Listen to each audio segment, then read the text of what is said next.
Are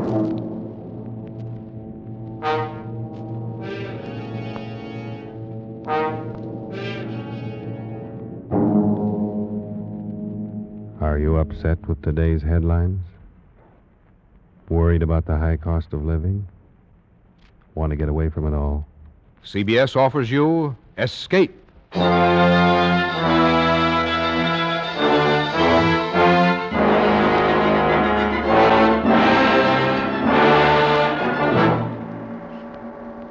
are the friend of a man living in death, confidant of a ghoul, witness to a nameless terror. You are a guest in the House of Usher. The Columbia Broadcasting System and its affiliated stations present Escape, produced and directed by William N. Robeson, and carefully plotted to free you from the four walls of today for a half hour of high adventure.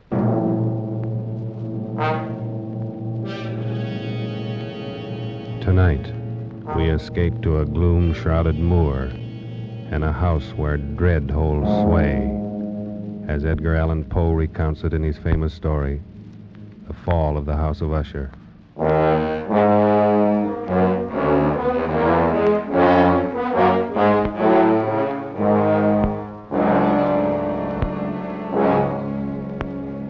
It is with some regret, but I believe advisable that I identify myself only as a friend of Roderick Usher.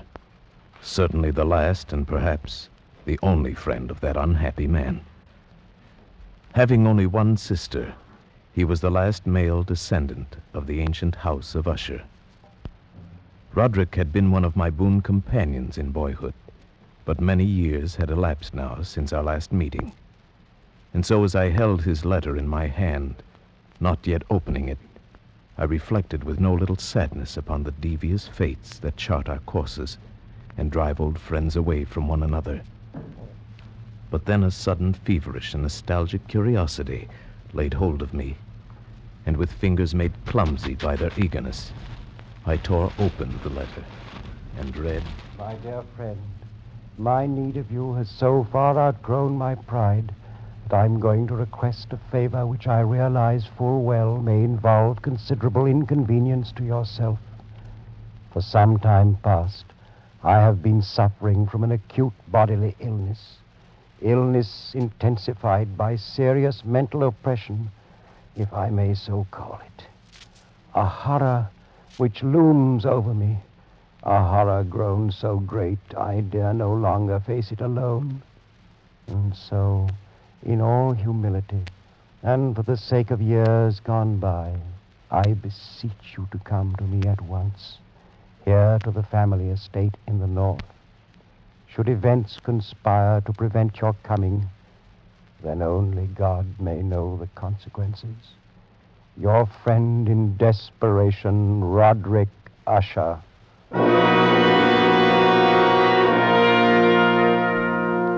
And so it happened that at the end of a dull, dark, and soundless day in the middle of October, I found myself as the shades of evening drew on, within view of the grim and melancholy House of Usher.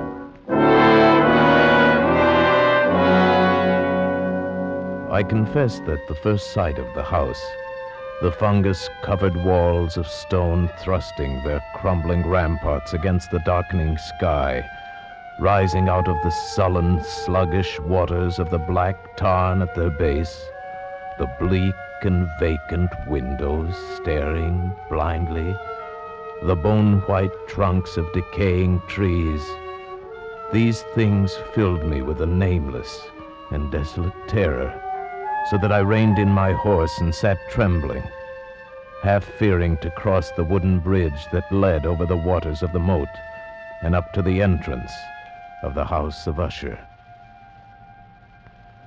Then impatiently I shook off this strange feeling of dread, and was an instant later clattering over the wooden bridge and onto the courtyard. I dismounted quickly, tossed my reins to the silent lackey who approached, strode across the gravel and up to the massive wooden portal, the door of the House of Usher.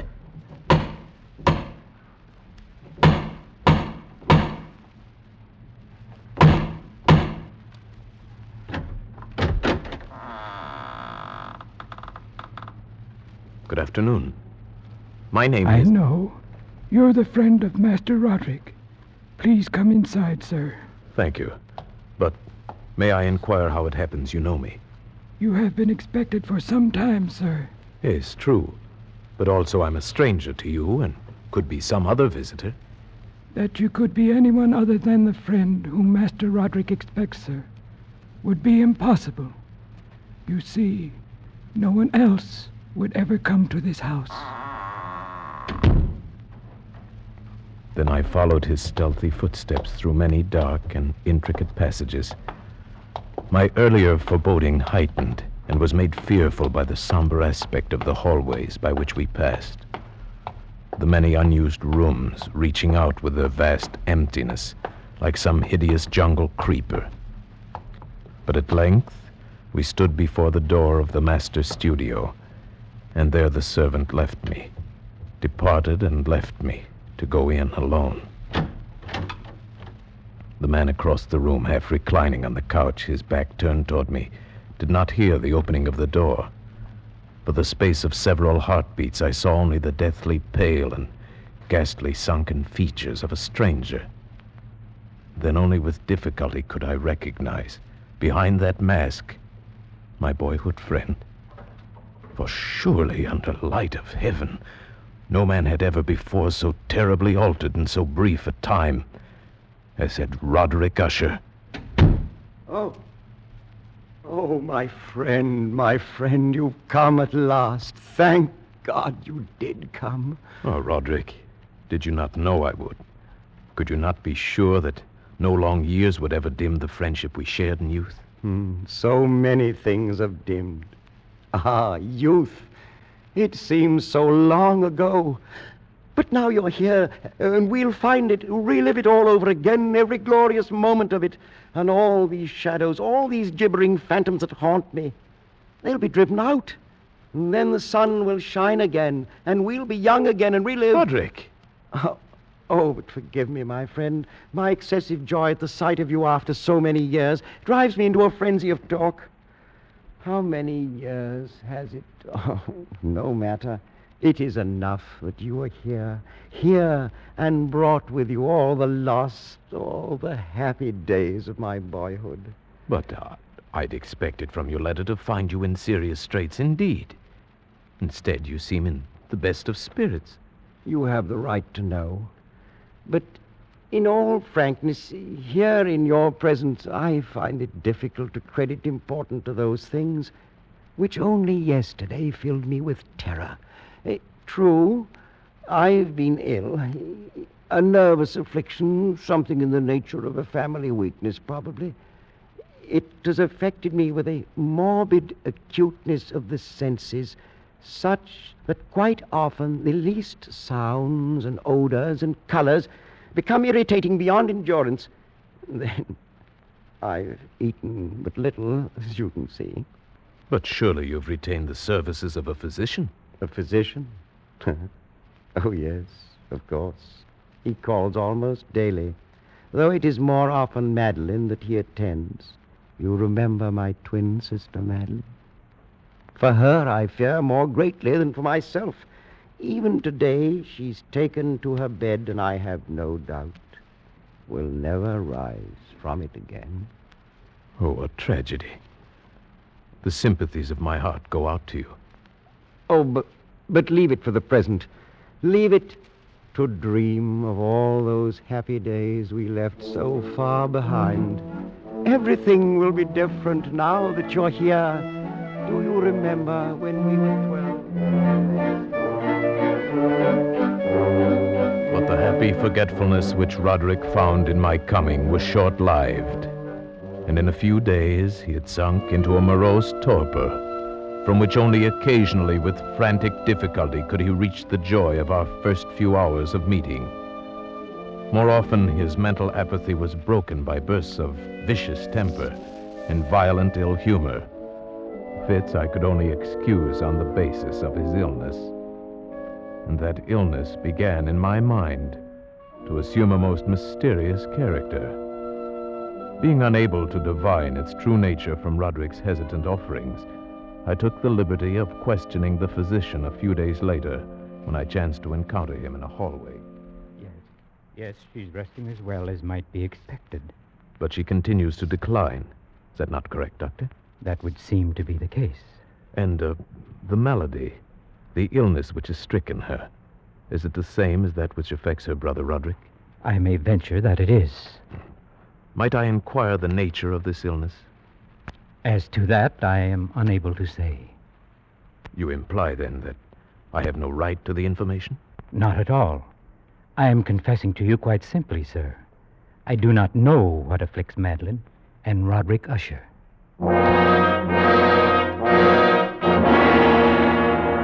And so a week passed. A week in which the sullen, leaden skies darkened into deeper oppressiveness, in which Roderick's deathly pallor and creeping mental dissolution grew more apparent. A week in which the monstrous atmosphere of this ancient mausoleum began to crawl insidiously within my own consciousness, stirring into life a formless, unknown dread. Then one evening, we were sitting in the vaulted studio, while the first shadows of night began to flow together into pools of darkness. Roderick had been unusually troubled during the day, and had been trying to find some solace by playing on the violin. Of a sudden, there came a knock upon the door. Stop it! Stop that infernal pounding, do you hear? Do you wish to drive me completely mad? Open the door and come in, come in! It's the doctor. Well, what is it? What do you want? Master Usher, I regret that I must say this, but it is my sad duty to inform you that your sister Madeline is no longer living. Madeline, my sister. Then she's dead? She breathes no more. Dead? And perhaps, my dear doctor, you can tell me what caused her death. Unfortunately, I can only take refuge in the term heart failure. Heart failure? Yes, of course. Very well, Doctor. If you'll be kind enough to wait, I'll come down directly and discuss the arrangement. At your service. I bid you good afternoon, gentlemen. Roderick, I assure you of my deepest sympathy. You do. Your deepest sympathy. The doctor regrets his sad duty. Are you fools, both of you fools? I don't understand. Haven't you seen it yet? Can you not feel it about you? The horrid, monstrous, brooding spirit of this accursed house. Can't you hear its evil laughter as it lurks in the hallways and grows fat upon the soul? My dead sister. Roderick. Can't you see that it matters nothing to me that she's dead? That I myself walk but a few steps behind her into the same shadows of hell? Can't you sense those hideous tentacles, even now, reaching out for me? For me, who now the last living, if it be living, the last living descendant of the accursed house of Usher.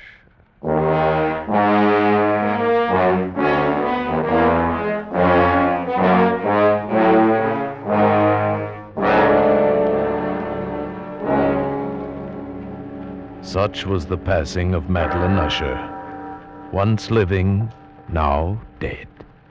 And her very death, untimely in its aspects, bore to my trembling soul a portent of events yet more hideous, more horrible, and yet to come.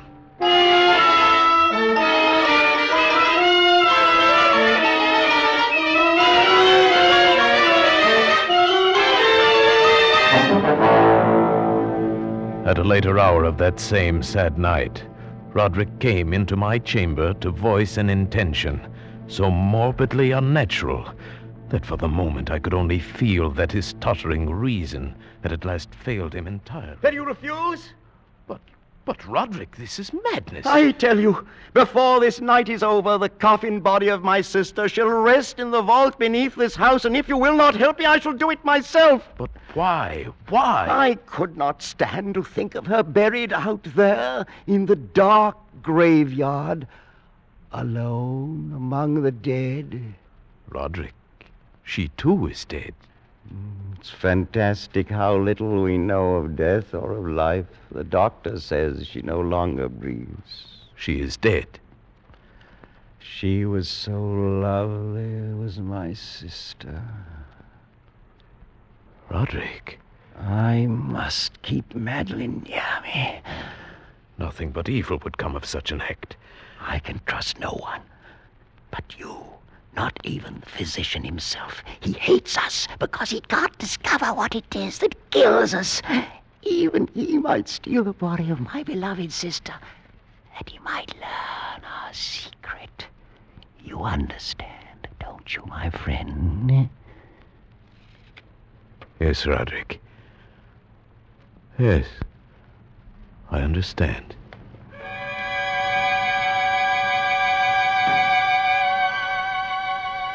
And so it came about. Near midnight, we two alone made our way to an upper chamber of the house. And taking up the black coffin between us, in the shuddering light of candles, we walked the tortuous passageways, slowly descended the curving stairs of stone, passed beneath the moldy level of the earth, forced open a massive and age-rusted door of iron, and stood at last, with our ghastly burden, in a subterranean, dank and musty crypt, underneath the house of Usher. Over here, my friend, on these trestles. Now, a trifle higher with the head. There. Oh, may you sleep in peace and dream, sweet sister. From I who tread the same path soft behind you. Come, Roderick. The thing is done. Oh, wait. Stay a moment. We've not yet affixed the coffin lid. See? I've left it loose so it can be turned back. No, I beg you. A last farewell, no more. Look. Is she not beautiful?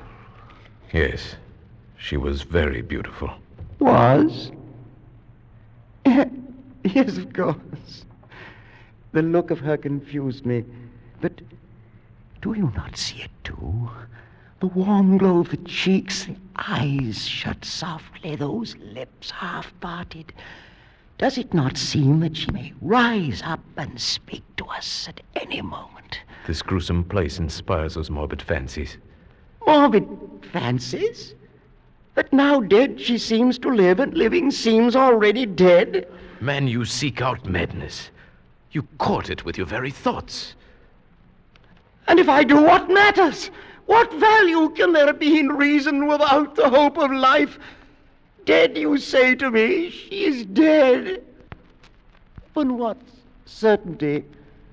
Why not with equal reason say instead she lives? And that I, the last of Usher, am the one who is already dead.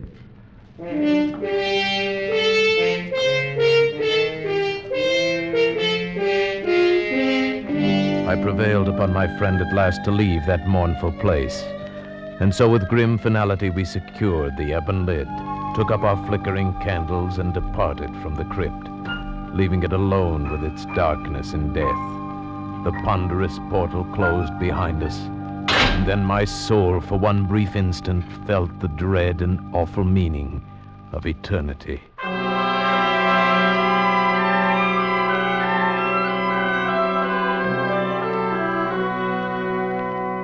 There followed then a week of such dreary gloom and melancholy that my own spirit quavered at the menace of the nameless thing enshadowed in that house.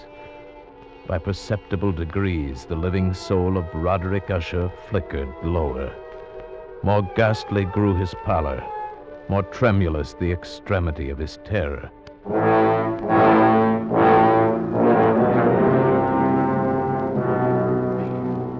The 28th day following the death of Lady Madeline fell upon the last day of grim and gray October, and brought with it, as the curtains of night descended, the fitful breath of a rising tempest, uneasy gusts of sodden rain, and the sound of sullen, thunderous rumbles born of the dim flares of sheet lightning somewhere behind the lowering pall.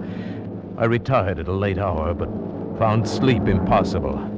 At length, overpowered by some strange presentiment of evil, I found my reposeful inaction no longer endurable. And so I arose, threw on my clothes in haste, and fell to pacing the floor of my darkened chamber. Then in one instant, a soft sound in the blackness froze my steps in paralysis of terror. The latch of my chamber door was being lifted from without. Who is it? Who is it, I say? It is I, Roderick. Oh, Roderick. What are you doing up and about at this hour, in pitch blackness? Wait, let me light the candles. No, I am quite used to darkness. I heard your footsteps and knew that you must be awake, even as I was. But can it be that you've not seen it? I don't understand you. I've seen nothing. Then stay. You shall see it, even as I've seen it for these past 2 hours. Wait. I'll throw open the casement window. There. Look!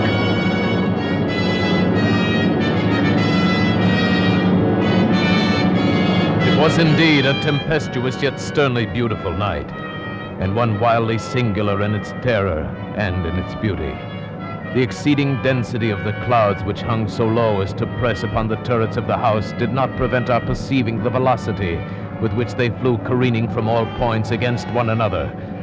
We had no glimpse of the moon or stars, but terrible to behold, the undersurfaces of the huge cloud masses, as well as all terrestrial objects immediately around us, were glowing in the unnatural light of a faintly luminous and clearly visible phosphorescence, which hung like a shroud about the mansion itself. You see, my friend, tonight the thing grows bolder, gathers strength from the storm and from the dead soul it's eaten. No, Roderick, you must not look at this. Here, I shall close this window and pull these curtains. And now, candlelight. Such darkness is the very mother of evil fear. There. Now come, sit here. Suppose I read aloud from some book or another. As you wish. I presume it matters little which. Oh, here.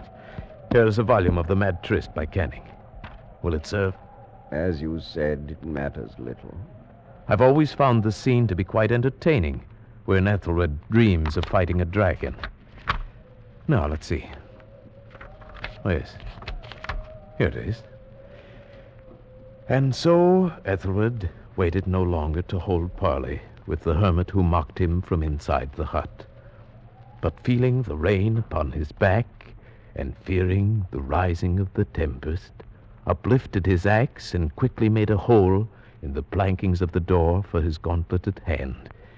And now, pulling sturdily, he so cracked and ripped all asunder that the noise of the dry and hollow-sounding wood alarmed and reverberated throughout the forest. Why do you stop? Why, that's strange. I fancied I just heard the very sound I read about. Let us say it was caused by the storm. Pray continue. Oh, yes, the storm. Of course. But Ethelred, upon entering the door, was amazed to perceive no sign of the evil hermit, but instead a dragon of prodigious and scaly demeanor, which sat on guard before a shield of shining brass. And Ethelred uplifted his axe and struck the head of the dragon, which fell before him with a shriek so horrid and harsh, like whereof was never before. What sound is that? Sound?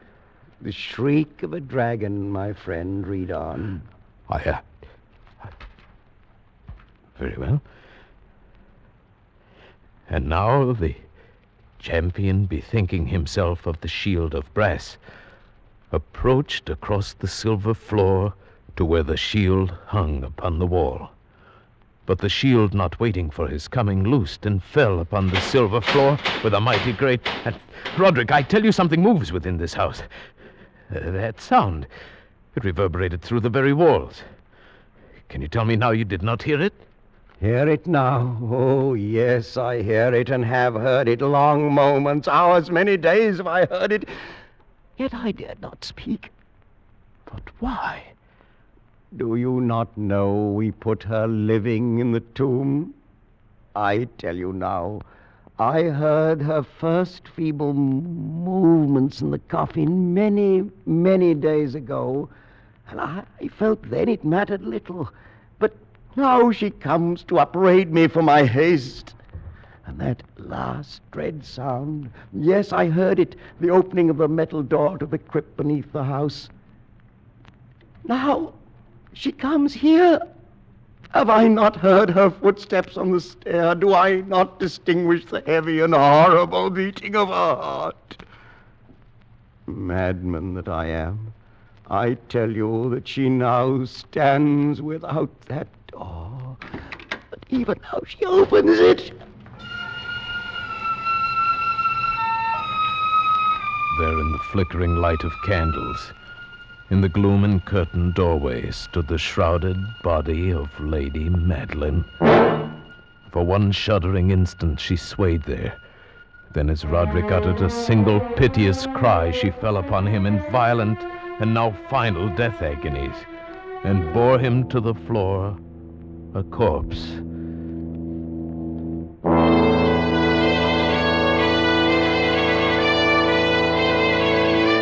From that chamber and from that mansion, I fled aghast out the massive portal over the causeway into the night. Suddenly there shot along the path a wild light, and I looked back in heightened terror, for the vast house and its shadows were alone behind me. The baleful gleam came from the setting full and blood-red moon, which now shone vividly through a widening crack in the walls of the house itself, and even as I gazed, its vision opened rapidly. There came a fierce breath of the tempest. The entire lunar orb burst at once upon my sight. My brain reeled as I saw the mighty walls rushing asunder. There came a long, tumultuous, shouting sound like the voice of 1,000 waters.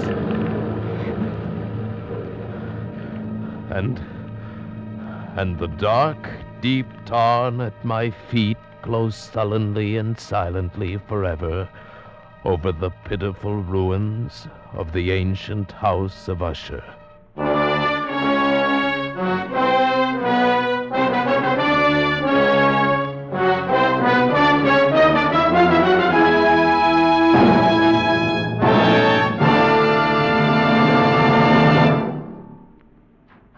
Escape is produced and directed by William N. Robeson, and tonight brought you The Fall of the House of Usher by Edgar Allan Poe.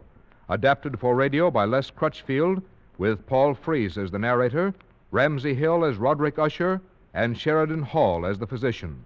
The special musical score was conceived and conducted by Cy Fuhrer.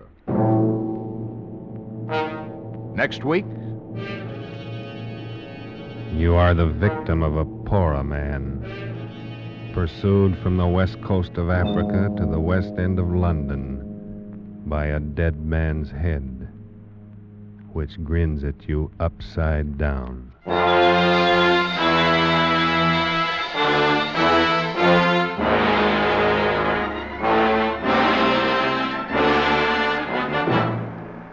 Next week, Escape, with H.G. Wells' gripping story, Pollock and the Poorer Man.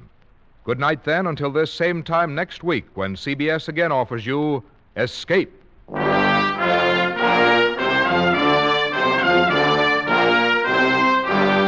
This is CBS, the Columbia Broadcasting System.